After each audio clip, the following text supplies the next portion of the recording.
আমরা তো এখানে কেমনে? ভাইয়া আমি এই যে টুলেট দেখলাম তো, দারুণের সাথে কথা বললাম, বললো বাড়িওয়ালা নাকি উপরে একটু বাসাটা দেখতে আসছে। বাসা দেখতেছেন সোজা উপরে চলে গেছে। জি, একটু বাড়িওয়ালাকে যদি বলতেন। কে দেখলে কি বাড়িওয়ালা মনে হয় না? আপনাকে দেখে বাড়িওয়ালা। ঠিক আছে, কালকে আয়া পড়েন। হ্যাঁ, কালকে আয়া পড়েন। হ্যাঁ, ঠিক আছে। এই বেটা, এই গাছগুলি দেখছস? গাছগুলি সুন্দর করে পানি দে না ভাই, পরিষ্কার কর যেন মশা মশা না আহে। ডেঙ্গু মেঙ্গু তো বেরোয় যাবো গা। আসসালামু আসলাম ভাই, আলাইকুম, আমি পিয়াস। আমি পিয়াল। কি হয়েছে? আপনারা সন্ধ্যার পর আইছেন খেলা? ভাইয়া আমরা ওই যে নিচে টুলেট দেখছি, তো দারুণকে জিজ্ঞেস করলাম, বললো বাড়িওয়ালা উপরে, তো এসে যে বাড়িওয়ালা ভাইয়ের সাথে কথা বলছিলাম। তো বাড়িওয়ালা ভাই আপনারা কি কইলো? বাড়িওয়ালা তো কিছু বলার আগে আপনি চলে আসছেন, উনি এদিকে চলে গেল। ভাই না, আমার ভাই না, আমার কেয়ারটেকার হয়। আর এই বাড়িটা হচ্ছে আমাগো আর কি। যোগ্য আপনারা কি এটা আচ্ছা, আপনারা সম্পর্ক কি হন কোন দিকে? আপনারা ক্যাঠা? ও ভাই, ও আমার গার্লফ্রেন্ড। এই রাখেন, এই গার্লফ্রেন্ড কিন্তু আমি মারা দিবার পারবো না, আগে করে রইলাম। না না, কি বলছো? ওয়াইফ, আজকে থেকে ওয়াইফ। সরি, মানে অভ্যাস হয়ে গেছে তো। ও, নয়া শাদি করছেন না? কত? 16,000 টাকা।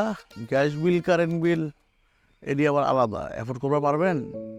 অনেক বেশি, মানে ইলেকট্রিসিটি বিল সহ তো প্রায় 20,000 টাকা চলে আসবে। না, আমরা afford করতে পারবো না। ভাইয়া সরি, আসলে আপনাকে ডিস্টার্ব করলাম। না না, শোনেন এদিকে শোনেন। আচ্ছা, আপনাকে একটা ফেভার করি। হ্যাঁ, 50% লেস, 8,000 টাকা পারবেন? ভাই খুবই উপকার হবে, থ্যাংক ইউ। আচ্ছা, মাগার আমার একটা কন্ডিশন আছে। আপনি যখন ব্যবসাপাতি বা চাকরি বাকরি করবেন, 1 বছর পর যখন আয় রোজগার ভালো হইব, তখন কিন্তু ভাই আমার একটু পোষাই দিতে হবে। বাপেরে বুঝেন না, আবার আমার জমা খরচ দিতে হয়। ওইটা দিয়ে দিব ভাই, সমস্যা নেই, আমি পুরোটা দিয়ে দিব আপনাকে 1 বছর পর। ভাইয়া ভাড়াটিয়া হিসেবে আমারও ছোট্ট একটা কন্ডিশন। বলেন না। বিদ্যুৎ, গ্যাস, পানি সব বিল মিলাই আমি 8,000 টাকা দিতে পারবো, না হলে আমি চলে যাই। ঠিক আছে, ওইটা বিল তাল করুন না। ওই আপনার একটা কাজ করেন, ওই একটু অনেক দিন ধরে আছিলাম না তো, একটু গোছ গাছ করে নেন। আপনাকে মানে সমস্যা হইব না। ওই যে খাট আছে, ডাইনিং টেবিল মেবিল সব আছে এই জায়গায়, দেখতেছেন তো? হ্যাঁ, সব কিছুই আছে। হ্যাঁ, একটা ফ্রিজও আছে, বুঝছেন? কোনো সমস্যা হইব না। আপনারা ইউজ করেন, ক্ষয়ক্ষতি করেন না, ঠিক আছে? আমি অনেক করে দিয়েছি। ও এদিকে আয়। ওই ওই ভাইজানগো কাছ থেকে, হ্যাঁ গো, এনআইডি আছে না আপনার? এনআইডি আর ওই যে আপনাকে রিসিপ্ট দিছে না, ওইটা তো পরে আইবো, যেটা রেজিস্ট্রি হয়ে আইবো সার্টিফিকেটটা, ওইটা পরে আমার দিয়ে দিন। ওই এনআইডিটা ফটোকপি কইরা আমার অফিসে ফাইলের ভিতরে ঢুকে রাখিস। তোমার না হচ্ছে, তোমার দেখলে আমার না সালামালাইকুম ভাইয়া।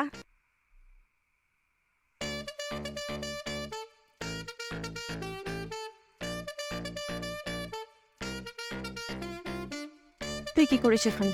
তো কেন বলছে কঙ্কমা ছাদে? আরে ভাবি, আপনারা বোধহয় নতুন আসছেন না? জি ভাবি, নতুন আসছি। আমরা দোতলায় থাকি। ও হলো আমার বোন ফারজানা, ও ঢাকা বিশ্ববিদ্যালয়ে পড়ে। আর আমার হাজবেন্ড এক্সপোর্ট ইম্পোর্টের বিজনেস করে, বেশিরভাগ সময় বিদেশেই থাকে ভাবি। আচ্ছা ভাবি, আপনি কিন্তু অবশ্যই আমার বাসায় আসবেন। হ্যাঁ হ্যাঁ, অবশ্যই আসবো। আপনারা আসেন এখন, আজকে আর যাবো না ভাবি। আপনি আসবেন, আমরা অনেক গল্প করব। আচ্ছা ভাবি, আসেন।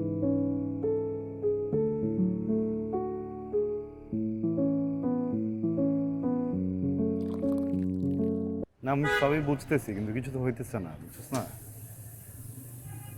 না আমি তো একা না, একা হইলে ধর আগের মতো জীবন টিবন সমস্যা ছিল না, যেমন মন চাই তেমন থাকতাম। বউ আছে সাথে। হ্যাঁ, খারাপ লাগতেছে কি যে ধর একটা চাকরি হচ্ছে না, এত বছর যে পড়ালেখা করলাম, যাই করলাম, এগুলো লাভটা কি বল? আমি হ্যালো হ্যালো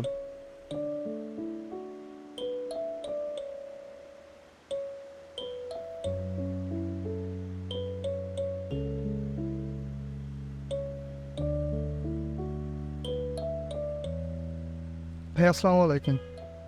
ওয়ান শুন। ভাই আপনার সাথে একটু কথা বলতে পারেন? হ্যাঁ আপু, ছিলাম না কে?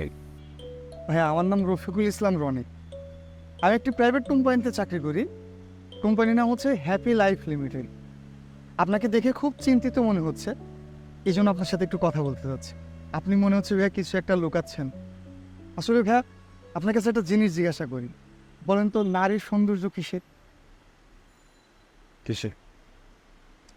নারীদের সৌন্দর্য হচ্ছে গহনাতে। একটা মেয়ে কুৎসিত সুন্দর যেমনই হোক না কেন, এই মেয়েটাকে যদি আপনি গহনা পরাই দেন, যদি এই মেয়েটা টিপ দেয় বা কাজল দেয় বা গয়না পরে, এই মেয়েটাকে কিন্তু মার্শাল্লাহ অনেক সুন্দর হোক। কিন্তু আমি আপনি কি ভাই যে গয়না পরে কি বাইরে যেতে পারবো? আমরা তো পারবো না, পাবলিক পিটাবে। তাইলে আমাদের পুরুষের সৌন্দর্য কিসে বলেন তো ভাইয়া? আপনি বলেন। আমাদের সৌন্দর্য হচ্ছে টাকায়। যার পকেটে যত বেশি টাকা সে তত বেশি সুন্দর, যার পকেটে যত কম টাকা সে তত বেশি কুৎসিত।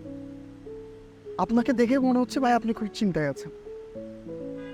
আমার যখন চাকরি বাকরি ছিল না তখন আমি আপনার মতো এমন চিন্তায় থাকতাম ভাই। কিন্তু এই যে হ্যাপি লাইফ লিমিটেড, এটাতে যারপর যখন ঢুকলাম, তারপর থেকে আলহামদুলিল্লাহ এখন আমি খুব হ্যাপি। আমি খুব সুখে আছি, খুব শান্তিতে আছি। এখন আমি চাই যে আপনি আমার বড় ভাই, আপনিও শান্তিতে থাকেন। ভাই এই চায়ের দোকানে না এত এসব গল্প করা যায় না। চায়ের দোকানে গল্প মনে করেন ভাবি কেমন আছে, আপনি আমারে জিজ্ঞাবেন যে আপনার ভাবি কেমন আছে, এইগুলা টাকা পয়সার হিসেব তো এখানে হয় না। আপনি এক কাজ করতে পারেন, আমাদের এখানে আপনি গয়না কিনতে পারেন।